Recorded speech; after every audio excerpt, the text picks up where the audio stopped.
നമ്മുടെ ഈ ഡെയിലി ബ്രെഡിൽ പണ്ട് രാവിലെ 5:30 ഡെയിലി ബ്രെഡില്ലേ, അതിൽ ആദ്യകാലങ്ങൾ തുടങ്ങിയ സമയത്ത് കഴിഞ്ഞ ഒക്ടോബറിലാണ് ഡെയിലി ബ്രെഡ് തുടങ്ങിയപ്പോൾ പരിശുദ്ധാത്മാവ് അന്നൊരു പ്രത്യേക നോട്ട് തന്നായിരുന്നു. പിന്നീട് ഞാനത് എല്ലാ ദിവസവും പിന്നീടത് ഞാൻ വിട്ടുപോയായിരുന്നു. എന്ന് വെച്ച് കഴിഞ്ഞാൽ ഈ ഡോക്യുമെൻ്റുകൾ സമർപ്പിച്ച് പ്രാർത്ഥിക്കണമെന്ന് പറയും. അത് സ്റ്റുഡിയോയിൽ ഇത് ഈ ശുശ്രൂഷ ചെയ്തുകൊണ്ടിരുന്ന സമയത്ത് പെട്ടെന്ന് പരിശുദ്ധാത്മാവ് നൽകിയതാണ്. ഡോക്യുമെൻ്റുകൾ സമർപ്പിച്ച് പ്രാർത്ഥിക്കണം. ഇപ്പം നിങ്ങളൊരു പ്രമാണം ചെയ്യാൻ പോവുകയാണെങ്കിൽ ആ പ്രമാണത്തിൽ നക്കലെടുത്ത് രാവിലെ നമ്മൾ ഒരുമിച്ച് പ്രാർത്ഥിക്കുമ്പോൾ നക്കൽ കർത്താവിൻ്റെ തിരുസന്നിധിയിൽ ഉയർത്തിപ്പിടിക്കണം. നിങ്ങളൊരു പരീക്ഷയ്ക്ക് പോവുകയാണെങ്കിൽ അതിൻ്റെ ഹോൾ ടിക്കറ്റ് രാവിലെ അച്ഛൻ പ്രാർത്ഥിക്കുമ്പോൾ ഡെയിലി ബ്രെഡിൻ്റെ കൂടെ തന്നെ പ്രാർത്ഥനാ സമയമാകുമ്പോൾ ഡോക്യുമെൻറ്റുകളെ, പിന്നെ അതുപോലെ തന്നെ വീട് ഈ എപ്പോഴും നമ്മൾ ശ്രദ്ധിക്കണം. ഇപ്പോൾ വീടൊക്കെ പണിയാൻ പോകുന്നവരില്ലേ, ഇപ്പോൾ രാവിലെ ഇപ്പോൾ ഇന്ന് തറക്കല്ലിടുകയാണ് അല്ലെങ്കിൽ വീട് പണിയുടെ പകുതി ബാക്കി ചെയ്യണമെന്ന് വിചാരിച്ചു കഴിഞ്ഞാൽ നിങ്ങൾ വീട്ടിൽ നിൽക്കരുത്. ആ സ്ഥലത്ത് ആ വീട് എവിടെയാണ് പണിയണത് അടിത്തറയിൽ പോയി നിൽക്കണം. നിങ്ങൾ ഇപ്പോൾ ഒരു പശുവാ അല്ലെങ്കിൽ ആടാ അതുകൊണ്ടൊക്കെ ജീവിക്കുന്ന ആൾക്കാരില്ലേ, അപ്പോൾ അതിന് വല്ല ക്ഷീണവും രോഗമൊക്കെ വന്നു കഴിഞ്ഞാൽ കർത്താവ് കാലികളെയില്ല. നമ്മുടെ എല്ലാ മേഖലയും ദൈവം ആശീർവദിക്കുകയും എല്ലാ മേഖലയും. അപ്പം അത് നമ്മൾ അവിടെ പോയി പ്രാർത്ഥിക്കണം. അപ്പം അച്ഛൻ പ്രാർത്ഥിക്കുന്ന സമയത്ത് നിങ്ങൾ ഇത് അവിടെ പോയി എന്നാണ് കൂടേണ്ടത്. അല്ലെങ്കിൽ ആ പ്രാർത്ഥനയുടെ സമയത്തെങ്കിലും മൊബൈലും കൊണ്ട് അവിടെ ചെന്നിട്ട് ആ പ്രാർത്ഥന അതിൻ്റെ കൂടെ പ്രാർത്ഥിക്കണം. നിങ്ങൾ എവിടെയെങ്കിലും യാത്രക്ക് പോകുകയാണെങ്കിൽ റൂട്ട് വരച്ചിടണം അതിൻ്റെ. ഞങ്ങളൊക്കെ ചെയ്യണം അങ്ങനെയാണ്. രാവിലെ എഴുന്നേറ്റ് റൂട്ട് മുഴുവനും ഇവിടെ യാത്ര ഉണ്ടെങ്കിൽ തിരിച്ചു വരണവരെയുള്ള എല്ലാ റൂട്ടുകളും കർത്താവിന് സമർപ്പിക്കും. അതിന് ഫീഡിങ് പ്രെയർ എന്ന് പറയും. എൻ്റെ സ്വകാര്യമായിട്ട് ഞാൻ നടത്തിക്കൊണ്ടിരുന്ന ഫീഡിങ് പ്രെയറാണ് ഇപ്പോൾ ഈ ലേഡി ബ്രെഡായിട്ട് വരണത്. ഫീഡിങ് പ്രെയർ എന്ന് പറയണത് നമ്മൾ രാവിലെ കമ്പ്യൂട്ടറിൽ പ്രോഗ്രാം ഫീഡ് ചെയ്യണ പോലെ കർത്താവിൻ്റെ കൈകളിലേക്ക് കാര്യങ്ങളെല്ലാം കൊടുക്കും. നമ്മൾ കണ്ടുമുട്ടുന്ന വ്യക്തികൾ, നമ്മുടെ വാഹനം പോകുന്ന സ്ഥലങ്ങൾ, വാഹനത്തിനെതിരെ വരുന്ന വാഹനങ്ങൾ, സൈഡിലൂടെ വരുന്ന വാഹനങ്ങൾ, ബാക്കിലൂടെ വരുന്ന വാഹനങ്ങൾ, ഇതെല്ലാം നമ്മൾ പ്രാർത്ഥനയുടെ സബ്ജക്റ്റായിട്ട് സമർപ്പിക്കും. പ്രാർത്ഥന എന്ന് പറയുമ്പോൾ പലപ്പോഴും അത് ഇൻറ്റിമസിയുള്ള പ്രാർത്ഥനയ്ക്ക് ഡീറ്റെയിലിംഗ് കൂടും. സാങ്കേതിക പ്രാർത്ഥനയ്ക്ക് ഡീറ്റെയിലിംഗ് ഉണ്ടാകത്തില്ല. നമ്മൾ ഇപ്പോൾ ഓഫീസർമാരൊക്കെ സംസാരിക്കുമ്പോൾ അങ്ങോട്ടും ഇങ്ങോട്ടും സംസാരിക്കുമ്പോൾ ഡീറ്റെയിൽ ഉണ്ടാകത്തില്ലല്ലോ. പക്ഷേ അമ്മയും മക്കളും കൊണ്ട് സംസാരിക്കണമെങ്കിൽ ഭയങ്കര വിശദീകരണങ്ങളൊക്കെ ഉണ്ടാകും. ദൈവമായിട്ട് സംസാരിക്കുമ്പോൾ ഫീഡിങ് പ്രെയറിൽ ഡീറ്റെയിലിംഗ് ഉണ്ടാകും. നമ്മൾ കണ്ടുമുട്ടുന്ന വ്യക്തികൾ, കർത്താവ് ഇപ്പം നമ്മളെ സംബന്ധിച്ചിടത്തോളം ഇപ്പോൾ വരുന്നൊരു വിഷയം വെച്ചാൽ നമ്മുടെ റൂട്ടുകൾ സമർപ്പിക്കണം എന്ന് പറഞ്ഞത്, സമർപ്പിക്കുന്നതിനുള്ള ഗുണമെന്ന് വെച്ച് കഴിഞ്ഞാൽ ഈ പ്രെയർ കൊണ്ട് നമുക്കുണ്ടാകുന്ന ഏറ്റവും വലിയ അനുഗ്രഹം ഞാൻ കണ്ടിരിക്കുന്നത് പ്രൊട്ടക്ഷനാണ്. സംരക്ഷണം എന്ന് പറയും. സംരക്ഷണം ഒരു പ്രധാനപ്പെട്ട ഘടകമാണ്. എനിക്ക് പലപ്പോഴും തോന്നിയിട്ടുള്ളൊരു വിഷയം, മനുഷ്യന് അവൻ്റെ പരിഗണനയില്ലാത്ത ചില വിഷയങ്ങളൊക്കെ നമുക്ക് സംഭവിക്കത്തില്ലേ.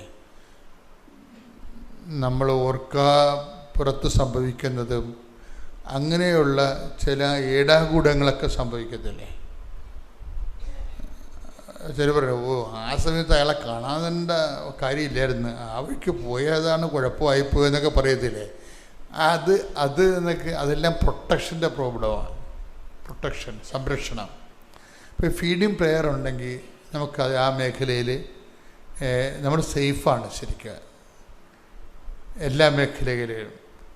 പിന്നെ ദൈവമായിട്ട് ജീവിക്കാൻ എളുപ്പമാണ് നമുക്ക്. നിങ്ങൾക്ക് ഉണ്ടാകുന്നൊരു കുഴപ്പമെന്ന് വെച്ച് കഴിഞ്ഞാൽ, എനിക്ക് എല്ലാവരെയും കുറിച്ച് ഞാൻ പറയണില്ല, എന്നാലും കുറച്ച് പേരൊക്കെ ദൈവത്തോട് പ്രാർത്ഥിക്കുന്നുണ്ടെങ്കിലും പ്രാർത്ഥനയെക്കുറിച്ച് വലിയ ഐഡിയ ഒന്നുമില്ല, ദൈവത്തെക്കുറിച്ച് ഒരു ഐഡിയ ഇല്ല. ഇപ്പം കഴിഞ്ഞ ദിവസങ്ങളിൽ ആകാശ് എന്നും പറഞ്ഞ് ഒരു മോൻ സാക്ഷ്യം പറഞ്ഞു. ആകാശ് ചെറുപ്പക്കാരനാണ്, നല്ല സാക്ഷിയാണ്. അപ്പോൾ അവൻ പറഞ്ഞത് ഏത് ദൈവത്തോട് പ്രാർത്ഥിച്ചാൽ കേൾക്കുമെന്നൊന്നും എനിക്ക് ഐഡിയ ഇല്ലെന്ന് പറഞ്ഞ് ഏത് വിശ്വാസത്തെക്കുറിച്ച് എനിക്കൊരു ഐഡിയ ഇല്ല. ഇപ്പോൾ എങ്ങനെ ജീവിതത്തിൽ ഇത്തിരി പരുവക്കേടുമാണ്, പക്ഷേ ഏത് ദൈവത്തോട് പ്രാർത്ഥിച്ചാൽ കേൾക്കുമെന്ന് എനിക്കൊരു ഐഡിയ ഇല്ലെന്ന് ആകാശ് പറയണത്. ഇപ്പം അവൻ്റെ പ്രശ്നം എന്ന് പറയണത് അവൻ്റെ അമ്മ അവനോട് പറയുന്നുണ്ട്, നീ പോയി ഉടമ്പെടുക്കുമ്പോനെ അപ്പം എല്ലാം ശരിയാ, അമ്മ ഇടപെടുമെന്ന് പറയും. അപ്പോൾ അവൻ്റെ പ്രശ്നങ്ങളെന്ന് പറയുന്നത് രസകരമായ എന്താ വെച്ചാൽ, ഒന്നാമത്തിൽ പപ്പ മാത്രമേ വീട്ടിലൊരു അപ്പൻ മാത്രമേ ഈ ബ്രെഡ് വിന്നറായിട്ടുള്ളൂ. ഭക്ഷണം അധ്വാനിക്കണത് അപ്പം മാത്രമേ ഉള്ളൂ. അമ്മയ്ക്കും അവനും ജോലിയില്ല. അവൻ്റെ പെട്രോൾ അടിക്കണ കാശ് പോലും അപ്പനോടാണ് മേടിക്കണത്. അപ്പം അതുകൊണ്ട് അവൻ അധികം പെട്രോളിന് കറങ്ങാനൊന്നും പോകത്തില്ല. അത്യാവശ്യം കാര്യങ്ങൾക്ക് വല്ല കറണ്ട് ചാർജ് അടക്കാൻ, പല പരീക്ഷയ്ക്കോ അല്ലെങ്കിൽ വല്ല ഇതില്ലേ ഈ എംപ്ലോയ്മെൻറ്റിലോ അങ്ങനെയൊക്കെയുള്ള അത്യാവശ്യ കാര്യത്തിനെ പോകത്തുള്ളൂ. കാര്യം കാശില്ലാത്തത് കൊണ്ട് അപ്പായോട് എങ്ങനെയാണ് കാശ് വാങ്ങിക്കണത്? അപ്പായ്ക്ക് കുറച്ച് ശമ്പളം, ഇത്തിരി ശമ്പളമേ ഉള്ളൂ. അപ്പോൾ ഇതുകൊണ്ട് കുടുംബം നോക്കണം, കറണ്ട് ചാർജും അടയ്ക്കണം, വെള്ളക്കരവും കൊടുക്കണം. അപ്പം ഇങ്ങനെ അവൻ്റെ കാര്യം. അപ്പം അത് കുടുംബത്തോട് ഇത്തിരി കൂറുള്ളവനായത് കാരണം ഡെർബാറൊന്നുമില്ല. സാധാരണ പാവപ്പെട്ടൊരു ജീവിതമാണ് ജീവിച്ചു കൂട്ടണത്. അപ്പം അതൊരിക്കലും അപ്പയെ ബുദ്ധിമുട്ടിക്കരുതെന്നുള്ള ചിന്ത ഉണ്ട്. അത് കാരണം ആവശ്യമില്ലാത്ത കൂട്ടുകാരുടെ അടുത്ത് പോവുകയോ അവർ ചിലവ് ചെയ്യുമ്പോൾ നമ്മളും ചിലവ് ചെയ്യണ്ടേ. അപ്പം അതിനുള്ള പാങ്ങില്ലാത്ത കാരണം ഇങ്ങനെയുള്ള ചിലവ് കൂട്ടുകളൊക്കെ ഒന്നും പോകത്തില്ല. കുടുംബത്തോട് കരുതലുള്ള ആളാണ്. അപ്പം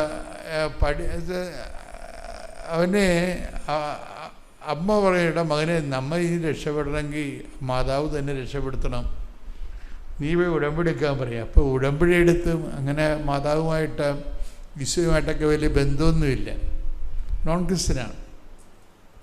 അപ്പോൾ എന്നാലും അവന് തോന്നി ഇനിയിപ്പോൾ വേറെ ഇത്രയും നാൾ ജീവിച്ചിട്ട് പ്രത്യേകിച്ചൊരു മേൽഗതി ഇല്ലല്ലോ. അമ്മ പറഞ്ഞ പോലെ അമ്മയെ പോയി കാണാമെന്ന് പറഞ്ഞ് ഇവനിവിടെ വന്ന് ഉടമ്പടി എടുത്തപ്പോൾ അവൻ്റെ ഒരു പ്രശ്നമെന്ന് പറയണത് വിദ്യാഭ്യാസത്തിൽ ഇനി എന്ത് ചെയ്യണമെന്നറിയാൻ പാടില്ല ആളിനെ. വിദ്യാഭ്യാസത്തിൽ ഇനി എന്ത് ചെയ്യണം? ജോലി വേണം, പക്ഷേ ജോലിക്കുള്ള പഠനം ആയിട്ടില്ല.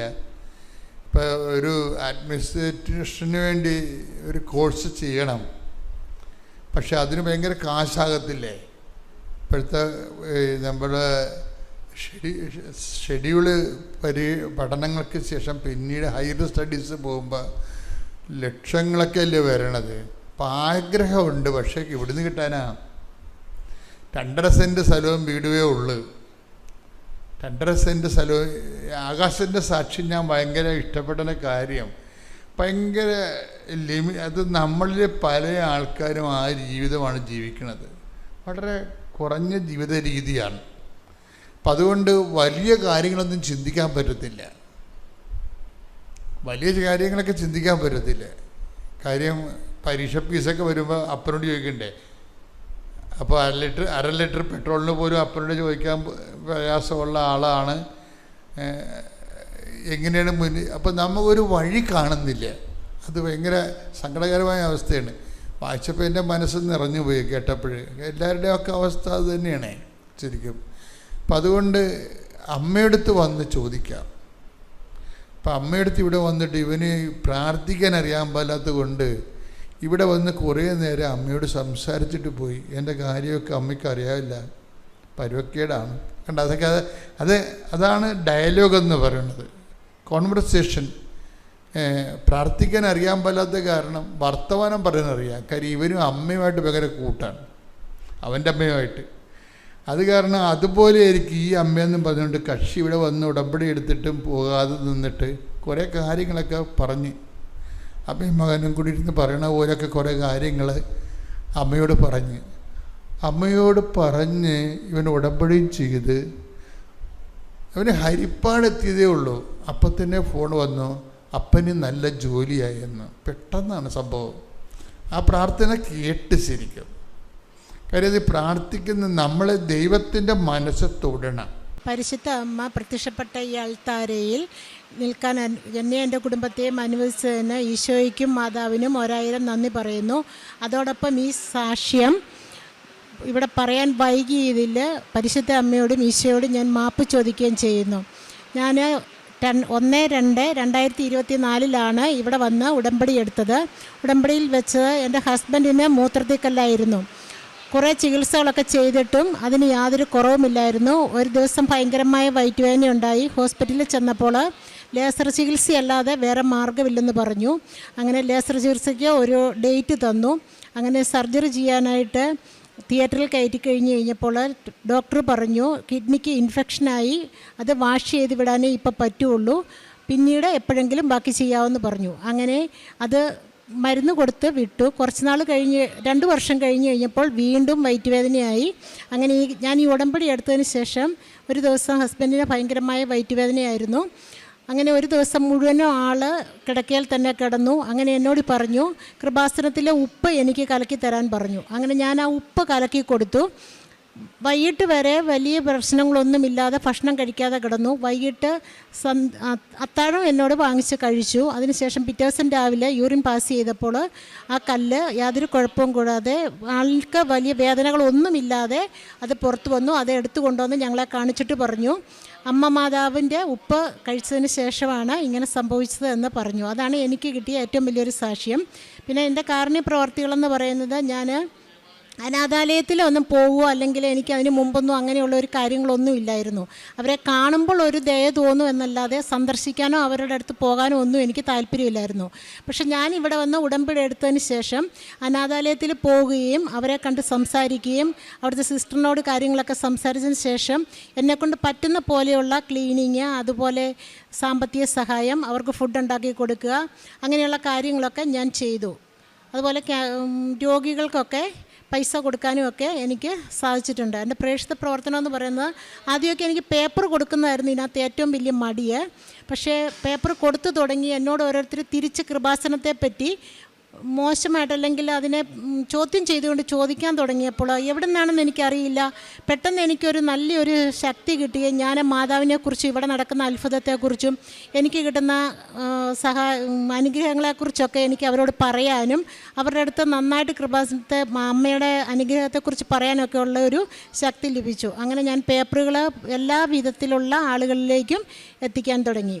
പിന്നെ എൻ്റെ ജീവിതത്തിൽ എനിക്ക് സംഭവിച്ചത്, ഞാൻ വ്യക്തിപരമായിട്ട് അങ്ങനെ ബൈബിൾ വായിക്കില്ലായിരുന്നു. കുടുംബ പ്രാർത്ഥനയുടെ സമയത്ത് മാത്രമുള്ള ബൈബിൾ വായനയേ ഉള്ളായിരുന്നു. പക്ഷേ ഇപ്പോൾ ബൈബിൾ സ്വന്തമായിട്ട് വായിക്കുന്നുണ്ട്. അതിന് പൂർണ്ണമായിട്ട് അതിനെ മനസ്സിലാക്കി വായിക്കാനും ദൈവത്തിൻ്റെ ഹിതം അനുസരിച്ച് മുന്നോട്ട് പോകാനൊക്കെ എനിക്കൊരു ഇത് കിട്ടുന്നുണ്ട്. പിന്നെ കൊന്ത ചെല്ലാൻ, കൂടുതൽ സമയം പ്രാർത്ഥിക്കാൻ, അതുപോലെ വിശുദ്ധ കുർബാനയോട് കൂടുതൽ സ്നേഹവും ബഹുമാനവും തോന്നി തുടങ്ങിയതും ഈ ഉടമ്പടി എടുത്തതിന് ശേഷമാണ്. അല്ലെങ്കിൽ എത്രയും പെട്ടെന്ന് തീരുന്ന കുർബാനയ്ക്ക് പോകുന്നതായിരുന്നു എനിക്ക് ഏറ്റവും ഇഷ്ടം. പക്ഷേ ഇപ്പം അങ്ങനെയല്ല. കുർബാനയോട് എനിക്ക് ഭയങ്കരമായിട്ട് സ്നേഹവും ഒരിഷ്ടവും ആദരവും ഒക്കെ ഉണ്ട്. അങ്ങനെ വിശുദ്ധ കുർബാന കഴിവതും ഞാൻ മുടക്കാറില്ല. ഉടമ്പടി എടുത്തതിന് ശേഷം ഞാനും എൻ്റെ കുടുംബവും ദേവാലയത്തിൽ വിശുദ്ധ കുർബാനയ്ക്ക് പോകും. ഇനി എൻ്റെ മകൾക്ക് കിട്ടിയ ഒരു ഏറ്റവും വലിയൊരു അത്ഭുതവും അനുഗ്രഹവുമാണ് അത് മകൾ. എൻ്റെ പേര് ജുവൽ വിൽസൺ. ഞാൻ 2018 +2 പാസ്സായതാണ്. ഹയർ സ്റ്റഡീസിന് മെഡിക്കൽ ഫീൽഡ് ചൂസ് ചെയ്യണമെന്നും പറഞ്ഞിരുന്ന ഞാൻ പെട്ടെന്നാണ് CA പഠിക്കണമെന്നും പറഞ്ഞ് പോയത്. എന്താണങ്ങനെ തോന്നിയതെന്ന് അറിയില്ല, പക്ഷെ പെട്ടെന്നെടുത്തൊരു തീരുമാനമായിരുന്നു. സയൻസ് പഠിച്ചിറങ്ങി ഞാൻ CA പഠിക്കാൻ പോയപ്പോൾ തന്നെ നല്ല ബുദ്ധിമുട്ടോടെ തന്നെയാണ് ആദ്യത്തെ ലെവൽ ഫൗണ്ടേഷൻ പാസ്സായത്. പിന്നെ 2020 ഞാൻ ഇൻ്റർമീഡിയറ്റ് കോഴ്സിന് ജോയിൻ ചെയ്തത്. 5 തവണ എക്സാം എഴുതിയിട്ടും പഠിച്ചതിന് യാതൊരു ഫലവുമില്ലാതെ നല്ല റിസൾട്ട് ഒന്നും കിട്ടിയില്ല. ഇത്രയും തവണ എക്സാം എഴുതി ഫെയിലായപ്പം വീട്ടിൽ അപ്പനും അമ്മയ്ക്കും ടെൻഷനായി. പിന്നെ എല്ലാവരും തന്നെ നിരുത്സാഹപ്പെടുത്താൻ തുടങ്ങി. നിനക്ക് പറ്റിയതല്ല, വേറൊരു ഫീൽഡ് നമുക്ക് നോക്കാം, നിർത്താൻ പറഞ്ഞു. പക്ഷേ ഇവിടുന്ന് പോകാനായിട്ടൊരു മനസ്സ് തോന്നിയില്ല. അങ്ങനെയാണ് കൃപാസനത്തെ പറ്റി ഒരു ഫ്രണ്ട് എൻ്റെ അടുത്ത് പറയുന്നത്. വീട്ടിൽ നിന്ന് പുറത്തിറങ്ങാനും പരിചയമുള്ളവരെ കാണാനും കൂടെ പഠിച്ചവരെ പോലും മീറ്റ് ചെയ്യാനായിട്ട് മടിയോടുകൂടി തന്നെയാണ് ഞാൻ ഈ ഫെയിലിയേഴ്സ് എല്ലാം ഫേസ് ചെയ്തത്. അങ്ങനെ ഒരു ദിവസം അമ്മ ഒരു ഷോപ്പിൽ പോയപ്പോൾ അവിടുത്തെ ചേച്ചി എന്നെപ്പറ്റി അന്വേഷിച്ചപ്പോൾ ഇന്നപോലെ പരീക്ഷയ്ക്ക് വേണ്ടി പ്രിപ്പയർ ചെയ്യുകയാണ്, ഒത്തിരി തവണ ഫെയിൽ ആയതുകൊണ്ട് ഭയങ്കര വിഷമമാണ്, പുറത്തൊന്നും ഇറങ്ങുന്നില്ല എന്ന് പറഞ്ഞപ്പോൾ ആ ചേച്ചിയാണ് കൃപാസനത്തെ പറ്റി ആദ്യം പറയുന്നത്. അപ്പോൾ ചേച്ചിക്ക് ഇവിടുന്ന് സ്റ്റോളിൽ നിന്ന് വാങ്ങിയ ഒരു കാശ് രൂപം മോക്ക് കൊണ്ട് കൊടുക്ക്, അത് വെച്ച് പ്രാർത്ഥിക്കുക, എന്തായാലും മാതാവ് അനുഗ്രഹിക്കും, പറ്റുവാണെങ്കിൽ അവിടെ പോകണം എന്നൊക്കെ പറഞ്ഞ് അമ്മയുടെ അടുത്ത് പറഞ്ഞു വിട്ടു. അമ്മ വീട്ടിൽ വന്ന് സംസാരിച്ചു. കാശ് രൂപം ഞാൻ ഇഷ്ടത്തോടു കൂടി തന്നെ വാങ്ങി എൻ്റെ കയ്യിൽ വെച്ചു. അന്ന് തന്നെ ഞങ്ങളുടെ ഒരു ഫാമിലി ഫ്രണ്ട് വൈകിട്ട് എന്നെ വിളിക്കാൻ വേണ്ടി, എന്നോട് സംസാരിക്കാൻ വേണ്ടി തന്നെ വിളിച്ചിട്ട് പറഞ്ഞു, നിൻ്റെ എക്സാം എന്തായി? ഇപ്പം ഞാൻ പറഞ്ഞു പ്രിപ്പയർ ചെയ്യുന്നുള്ളൂ, വരുന്നതേ ഉള്ളൂ. അപ്പോൾ എക്സാമിന് മുമ്പ് തന്നെ നീ കൃപാസനത്തിൽ പോകണം. അപ്പം എനിക്ക് പേടിയാണ്, ഉടമ്പടി എടുത്തു കഴിഞ്ഞാൽ അത് നല്ല രീതിയിൽ കൊണ്ടുപോകാൻ പറ്റുമോ, അത് ഉഴപ്പിപ്പോകുമോ, അതുവഴി ഒരു ശിക്ഷ കിട്ടുമോ എന്നൊക്കെയുള്ളൊരു പേടിയായിരുന്നു. അപ്പോൾ ഞാൻ എടുക്കണോ, അമ്മയെ കൊണ്ട് എടുപ്പിച്ചാൽ പോരെയെന്ന് ചോദിച്ചു. അന്നേരം പറഞ്ഞു പോരാ, നീ തന്നെ എടുക്കണം, എക്സാം നീ എഴുതുന്നത്, അപ്പോൾ നീ തന്നെ എടുക്കണം, പ്രാർത്ഥിക്കണം എന്ന് പറഞ്ഞ് അന്ന് തന്നെ വൈകിട്ട് രണ്ടാമതൊരാളും കൂടെ പറഞ്ഞു. അപ്പം ഞാൻ മനസ്സിൽ പ്രാർത്ഥിച്ചു, ഈശോയെ ഇവിടെ വരാനുള്ള യോഗ്യത ഉണ്ടെങ്കിൽ വീട്ടിലിത് സമ്മതിച്ച് ഉടനെ തന്നെ പോരാനായിട്ടുള്ളൊരു സാഹചര്യം ഒരുക്കി തരണേന്ന് പറഞ്ഞു. അപ്പോൾ അമ്മയും ഞാനും കൂടി ഇരുന്നത് തീരുമാനിച്ചിട്ട് അച്ചാച്ചിയോട് പറഞ്ഞു കഴിഞ്ഞപ്പോൾ അച്ചാച്ച ഒരു തടസ്സവും കൂടാതെ പോയേക്കാന്ന് പറഞ്ഞ് അങ്ങനെ ഞങ്ങൾ പെട്ടെന്ന് അടുത്ത ദിവസം തന്നെ ഇവിടെ വരികയും, ഞാൻ ആദ്യമായിട്ട് ഉടമ്പടി എടുത്തത് 2023 ഒക്ടോബറിലാണ്. നവംബറിലാണ് ഞാൻ 6ാമത്തെ അറ്റംപ്റ്റിന് വേണ്ടിയിട്ട് പ്രിപ്പയർ ചെയ്യുന്നത്. അപ്പോൾ എക്സാമിന് വേണ്ടി പ്രിപ്പയർ ചെയ്തെങ്കിലും എനിക്ക് ഒരാത്മവിശ്വാസവും ഇല്ല. എനിക്ക് ആകെയുള്ളൊരു വിശ്വാസം, ഞാൻ കണ്ണും പൂട്ടി വിശ്വസിച്ചത് മാതാവിൻ്റെ അടുത്ത് വന്നിട്ട് ഈശോയോട് ഉടമ്പടി ചെയ്തിട്ടുണ്ട്, മാതാവ് മാധ്യസ്ഥം വഹിച്ചോളൂ. ആ ഒരു വിശ്വാസത്തിൽ ഞാൻ എക്സാമിന് പോയി. എഴുതിയ ഓരോ പേപ്പറും സത്യം പറഞ്ഞാൽ ഞാൻ പ്രിപ്പയർ ചെയ്തതിനേക്കാളും ബെറ്ററായിട്ട് നല്ല രീതിയിൽ എഴുതി എന്നുള്ളത് എക്സാം കഴിഞ്ഞ് തിരിച്ച് വരുമ്പോഴാണ് എനിക്ക് മനസ്സിലാകുന്നത്. എക്സാം ടൈമിലൊന്നും എനിക്ക് ഒരു എന്താ പറയുക, എക്സാം എഴുതുന്ന ഒരു ബോധ്യത്തിലല്ല ഇരുന്ന് എഴുതുന്നത്, ആരോ എനിക്ക് വേണ്ടി എഴുതുന്ന പോലെയാണ് തോന്നുന്നത്. അങ്ങനെ ഫസ്റ്റ് ഗ്രൂപ്പ്, ഇൻ്റർമീഡിയറ്റിൻ്റെ ഫസ്റ്റ് ഗ്രൂപ്പിൻ്റെ റിസൾട്ട് വന്നപ്പം പ്രതീക്ഷിച്ചതിലും ഇരട്ടി മാർക്കോടുകൂടി തന്നെയാണ് ഞാൻ പാസ്സായത്. രണ്ടാമത്തെ ഗ്രൂപ്പ് ഞാൻ പ്രിപ്പയർ ചെയ്തത് മെയിലെ അറ്റംപ്റ്റിന് വേണ്ടിയിട്ടാണ്. മെയിലെ അറ്റംപ്റ്റിന് വേണ്ടിയിട്ട് രണ്ടാമത്തെ ഗ്രൂപ്പിൻ്റെ ക്ലാസ്സുകൾ കൂടി തീർത്തുവെങ്കിലും പ്രോപ്പറായിട്ടുള്ളൊരു റിവിഷനുള്ള സമയം എനിക്ക് കിട്ടിയില്ല. അപ്പോൾ പരീക്ഷയ്ക്ക് ഒരു 2 ആഴ്ച മുമ്പാണ് ക്ലാസ് തീർന്നത്. ഈ 2 ആഴ്ച കൊണ്ട് നല്ല രീതിയിൽ പഠിച്ച് റിവൈസ് ചെയ്യുക എന്നുള്ളത് അത്ര എളുപ്പമല്ല. അപ്പോൾ ആ സമയത്ത് തന്നെ എനിക്ക് ഒത്തിരി ഹെൽത്ത് ഇഷ്യൂസ് വന്നു, പനി വന്നു. പരീക്ഷയുടെ ഒരു 3 ദിവസം മുന്നേ എനിക്ക് വൈറൽ ഫീവറാണ്, നല്ല ബോഡി പെയിൻ ഉണ്ട്. അപ്പം നേരത്തെ ഹോസ്റ്റലിൽ പോയി നിന്ന് പ്രിപ്പയർ ചെയ്യാമെന്ന് വിചാരിച്ച് നിന്നിട്ട് അത് പറ്റിയില്ല. പരീക്ഷയുടെ തൊട്ട് തലേദിവസമാണ് ഹോസ്റ്റലിൽ പോകാനായിട്ട് തീരുമാനിക്കുന്നത്. അപ്പോൾ തലേദിവസം ഹോസ്റ്റലിൽ പോകുന്നതിന് മുമ്പ് നമുക്ക് കൃപാസനത്തിൽ ഒന്നും കൂടെ വരാം, ഉടമ്പടി എടുത്തത് പുതുക്കാം എന്ന് പറഞ്ഞിട്ട് ഇവിടെ വന്ന് പുതുക്കുകയും എക്സാമിന് പോകാനുള്ളവർക്ക് അച്ഛനെ കാണാനുള്ളൊരു അവസരം ഉണ്ടെന്ന് പറഞ്ഞപ്പം അങ്ങനെ അച്ഛനെ കാണാൻ പറ്റുകയും അച്ഛൻ്റെ പ്രെയർ കിട്ടുകയും ഒരു കാശ് രൂപം കിട്ടുകയും ചെയ്തു. അപ്പം ഒട്ടും പ്രിപ്പയർഡ് അല്ലാത്ത എക്സാമിന് വീണ്ടും ഞാൻ ഈ മാതാവിനെയും ഈശോയിനെയും കണ്ണടച്ച് വിശ്വസിച്ചാണ് പോകുന്നത്. നാളത്തെ എക്സാമിന് ഒരു വിധത്തിലും ഞാൻ പ്രിപ്പയർ ചെയ്തിട്ടില്ല, ഇത് പാസ്സാകാൻ വേണ്ട രീതിയിൽ ഞാൻ പ്രിപ്പയർ ചെയ്തിട്ടില്ല. പക്ഷേ മാതാവ് ഈശോയും എനിക്ക് വേണ്ടി പരീക്ഷ എഴുതിയേ പറ്റുള്ളൂ എന്നുള്ള വിശ്വാസത്തിൽ ഞാൻ പോയി. കിട്ടിയ ഹോസ്റ്റലിൽ ഒട്ടും താമസയോഗ്യമായിട്ടുള്ളൊരു അന്തരീക്ഷമായിരുന്നില്ല, ഒട്ടും ക്ലീൻ ചെയ്തിട്ടില്ലായിരുന്നു, ഫുൾ പൊടിയാണ്. അപ്പം പനിയായിട്ട് പോയ എനിക്ക് വീണ്ടും ശ്വാസം മുട്ടലും അങ്ങനെയുള്ള പ്രശ്നങ്ങളും ഉണ്ടായി. പിന്നെ കറണ്ട് ഇല്ല, ലാപ്പിൻ്റെ ചാർജ് തീരുന്നു, അങ്ങനെ ഒത്തിരി പരീക്ഷണങ്ങളാണ് ഈ പരീക്ഷയുടെ തലേദിവസം ഞാൻ നേരിടുന്നത്. അപ്പോഴും ഒരു PDF മാത്രം എടുത്തു വെച്ച് ഞാൻ ജസ്റ്റ് ക്വസ്റ്റ്യൻ വായിച്ചിട്ട് മാതാവിനോട് പറഞ്ഞു, മാതാവേ നാളെ എനിക്ക് വേണ്ടി പരീക്ഷ എഴുതിക്കോണം, ഇനി എനിക്കൊന്നും അറിയത്തില്ല എന്ന് പറഞ്ഞ് ഞാനൊരു 2 സാക്ഷ്യം എടുത്ത് കേട്ടു. കാശുരൂപം മുറുകെ കൈ പിടിച്ചാണ് ഞാൻ ഓരോ ക്വസ്റ്റ്യനും വായിക്കുന്നത്. പിറ്റേ ദിവസം രാവിലെ മാതാവിനെയും ഈശോയും കൂട്ടുപിടിച്ചുകൊണ്ട് ഞാൻ പരീക്ഷയ്ക്ക് പോയി. പരീക്ഷയ്ക്ക് പോകുമ്പോൾ ട്രാൻസ്പെറൻ്റ് ആയിട്ടുള്ള പൗച്ച് മാത്രമേ യൂസ് ചെയ്യാൻ പറ്റത്തുള്ളൂ. അപ്പം എൻ്റെ കയ്യിൽ ട്രാൻസ്പെറൻറ്റ് പൗച്ച് അല്ലാത്തതുകൊണ്ട് പെൻസിൽ, പെൻ, സ്കെയിൽ അതെല്ലാം നമ്മൾ കയ്യിലല്ലാതെ എടുത്തുകൊണ്ട് പോവാണ്. വാട്ടർ ബോട്ടിലും ഉണ്ട്. അപ്പോൾ ഉപ്പ് ഒരു പേപ്പറിൽ പൊതിഞ്ഞു കൊണ്ടുപോകാൻ പറ്റത്തില്ലാത്തതുകൊണ്ട് ഞാൻ ഈ വാട്ടർ ബോട്ടിലിനകത്ത് വെള്ളത്തിനകത്ത് ഉപ്പിട്ടുകൊണ്ടാണ് പോകുന്നത്. പിന്നെ കൊന്തയും കാശുരൂപം എൻ്റെ പോക്കറ്റിലുണ്ടായിരിക്കും. ഈ 2 ഉടമ്പടി വസ്തുക്കളും മാതാവിനെ ഈശോയും കൂട്ടുപിടിച്ച് എക്സാമിന് പോയി. ക്ലാസ്സിൽ കേട്ട ഓർമ്മ വെച്ച് മാത്രമാണ് ഞാൻ ആ എക്സാം എഴുതിയത്. പഠിച്ച സബ്ജക്റ്റിനേക്കാൾ കൂടുതലും പഠിക്കാൻ പറ്റാതിരുന്ന സബ്ജക്റ്റാണ് ഞാൻ ഏറ്റവും നന്നായിട്ട് എഴുതിയത്. ഈ എക്സാമിന് റിസൾട്ട് വന്ന അന്ന് എല്ലാവർക്കും റിസൾട്ട് കിട്ടുന്നുണ്ട്, പക്ഷേ എനിക്ക് മാത്രം നമ്പർ അടിച്ചു കൊടുത്തിട്ട് റിസൾട്ട് കിട്ടുന്നില്ല. Result awaiting, no data found എന്നാണ് കാണിക്കുന്നത്. അപ്പം എല്ലാവരും ചോദിക്കാൻ തുടങ്ങി, കാരണം ഒരു ഗ്രൂപ്പ് ക്ലിയർ ചെയ്തു, ഇനി ഒരു ഗ്രൂപ്പ് കൂടെ ഉള്ളൂ. അപ്പോൾ എൻ്റെ കൂടെ ഉള്ളവർക്കൊക്കെ ഞാൻ പാസ്സായോ എന്നറിയാനായിട്ടുള്ളൊരു ആകാംക്ഷയുണ്ട്. അപ്പോൾ എല്ലാവരും മെസ്സേജ് അയക്കുന്നുണ്ട്, എത്ര ശ്രമിച്ചിട്ടും റിസൾട്ട് ഓപ്പൺ ചെയ്യാൻ നോക്കിയിട്ട് എനിക്ക് റിസൾട്ട് കിട്ടുന്നില്ല. അപ്പോൾ ശരിക്കും ടെൻഷനായി. അപ്പോൾ അമ്മ പറഞ്ഞു, മാതാവ് അത്ഭുതം പ്രവർത്തിക്കാൻ ചിലപ്പം നമ്മളെ വീണ്ടും വെയിറ്റ് ചെയ്യിപ്പിക്കുന്നതായിരിക്കും, നമുക്ക് പോയി പ്രാർത്ഥിച്ചിട്ട് വരാമെന്ന് പറഞ്ഞ് പോയി പ്രത്യക്ഷീകരണ പ്രാർത്ഥന പല ആവർത്തി ചൊല്ലി, ഒരു പൂർണ്ണ കൊന്തയും ചൊല്ലി തിരിച്ച് വന്ന് റിസൾട്ട് നോക്കുമ്പം സെക്കൻഡ് ഗ്രൂപ്പ് പാസ്സാകാനായിട്ട് 100 മാർക്കാണ് വേണ്ടത്. കറക്റ്റ് 100 മാർക്കോടുകൂടി തന്നെയാണ് സെക്കൻഡ് ഗ്രൂപ്പ് പാസ്സായത്. അങ്ങനെ ഏറ്റവും വലിയ പരീക്ഷണങ്ങളിലും അത്ഭുതങ്ങളിലൂടെയും കടന്നുപോയാണ് ഞാൻ ഈ 2 എക്സാം പാസ്സായത്. ഇപ്പോൾ എനിക്ക് മനസ്സിലായി ഞാൻ എന്തിനാണ് ഇത്രയും ടഫായിട്ടുള്ള കോഴ്സ് എടുത്തതെന്നുള്ളത്. എൻ്റെ ആത്മീയ ജീവിതം മെച്ചപ്പെടുത്താനും ഈശോയിലേക്കും മാതാവിലേക്കും കൂടുതൽ അടുപ്പിക്കാനും ഉള്ളൊരു മാർഗമായിട്ടാണ് ഞാനിതിനെ കാണുന്നത്. കാരണം പ്രാർത്ഥിക്കും, കുർബാനയ്ക്ക് പോകും, കുടുംബ പ്രാർത്ഥനയ്ക്ക് ഇരിക്കും എന്നൊക്കെ പറഞ്ഞാലും ഈശോയോടും മാതാവിനോടും ഇഷ്ടപ്പെട്ടും സ്നേഹിച്ചും ഒരു ആത്മബന്ധത്തിലേക്ക് വന്നത് ഈ ഒരു ഉടമ്പടി എടുത്ത് ഓരോ അനുഗ്രഹങ്ങളും കിട്ടിയതിന് ശേഷമാണ്. വിശുദ്ധ കുർബാനയിൽ പങ്കെടുക്കുമ്പോൾ ഏറ്റവും യോഗ്യതയോടും ശ്രദ്ധയോടും കൂടി പങ്കെടുക്കണം എന്നുള്ളൊരു ബോധ്യവും തീക്ഷ്ണമായ ആഗ്രഹവും വന്നത് ഉടമ്പടിക്ക് ശേഷമാണ്. ജപമാല ചെല്ലുന്നതിലും ബൈബിൾ വായിക്കുന്നതിലും ഒക്കെ താല്പര്യം കാണിച്ചു തുടങ്ങിയതും ഉടമ്പടി എടുത്തതിന് ശേഷമാണ്.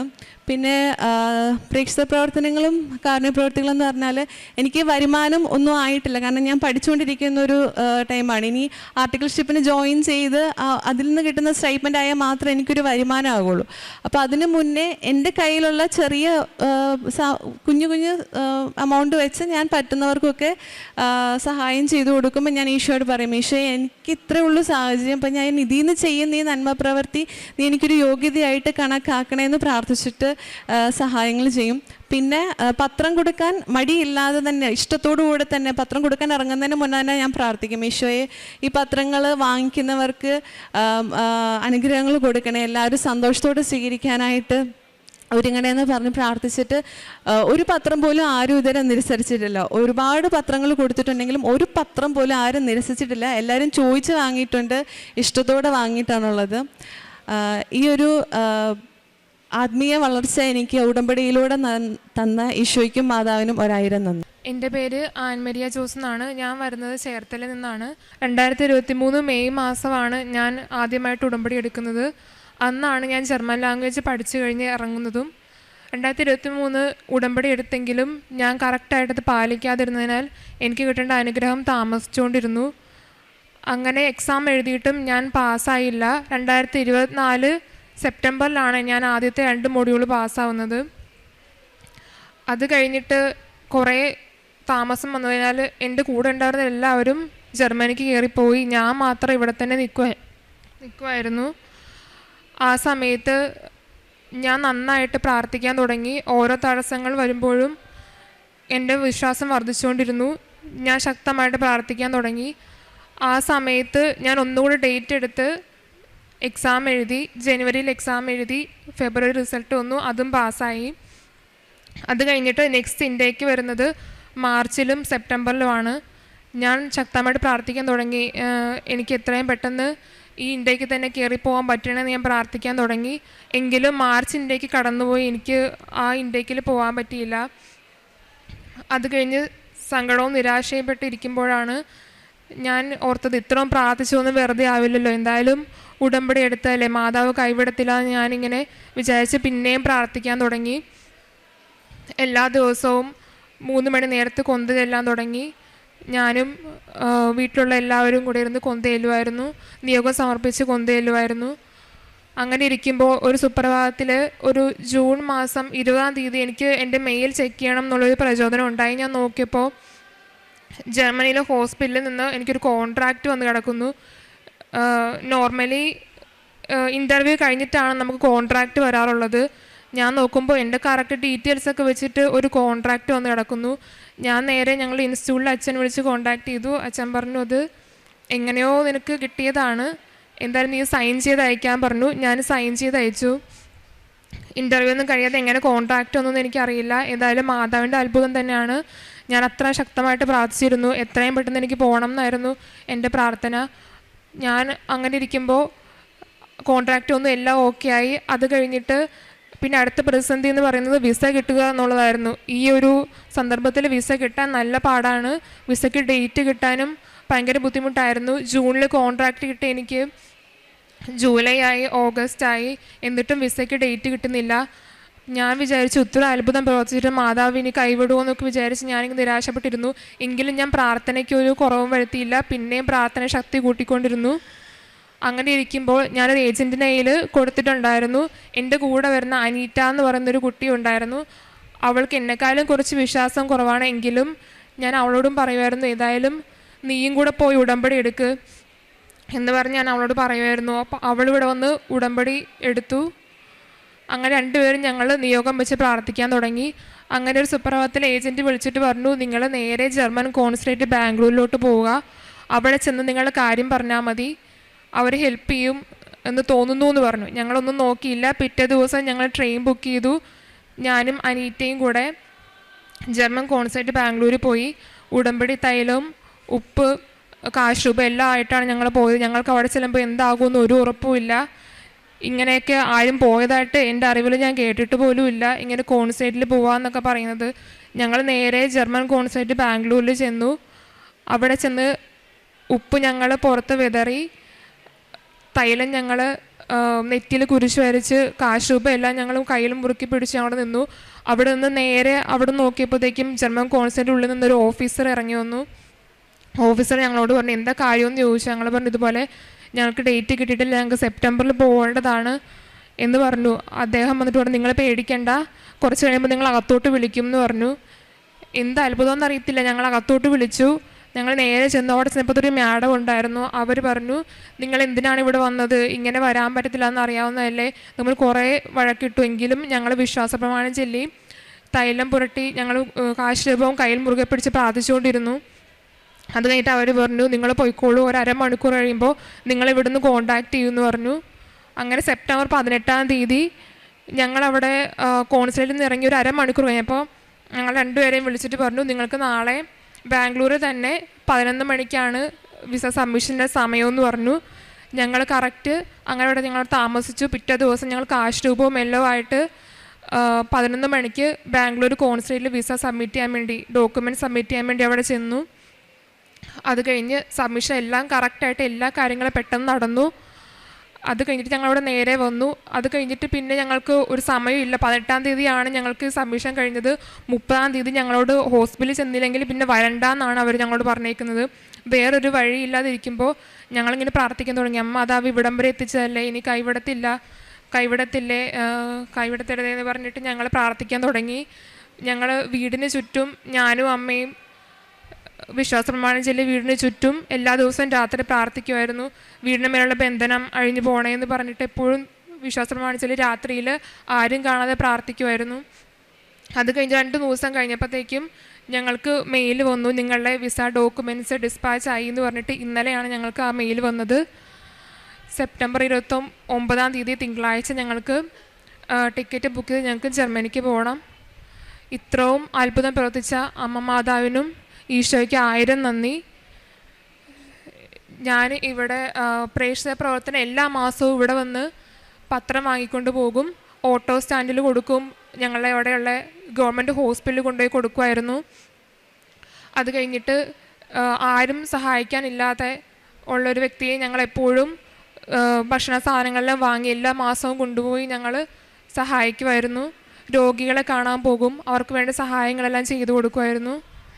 ഇങ്ങനെയൊക്കെ ചെയ്യുന്ന കൂട്ടത്തിൽ തന്നെ ഞങ്ങൾ വിശ്വാസം കൂടുതലും വർദ്ധിക്കുന്ന കൂടാതെ ഓരോ തടസ്സത്തിലും എങ്ങനെ നമുക്ക് തരണം ചെയ്യാന്നുള്ള ഒരു ആത്മബോധം കൂടെ ഞങ്ങൾക്ക് കിട്ടുമായിരുന്നു ചെയ്തു. ഞങ്ങൾക്ക് ഈ ഒരു അത്ഭുതത്തിലൂടെ ഞങ്ങൾക്ക് മനസ്സിലായത് എന്ത് പ്രതിസന്ധി വന്നാലും മാതാവ് കൈവിടത്തില്ല എന്നുള്ളൊരു വിശ്വാസം ഞങ്ങൾക്ക് ഈ ഒരു അത്ഭുതത്തിലൂടെ ഞങ്ങളുടെ ജീവിതത്തിലുണ്ടായി. അമ്മ മാതാവിനും തിരുക്കുമാരനും 1000 നന്ദി പറയുന്നു. പരിശുദ്ധ അമ്മ എൻ്റെ കുടുംബത്തിനും എൻ്റെ മകൾക്കും നൽകിയ എല്ലാ അനുഗ്രഹങ്ങൾക്കും 1000 നന്ദി പറയുന്നു. തിരുക്കുമാരനും നന്ദി പറയുന്നു.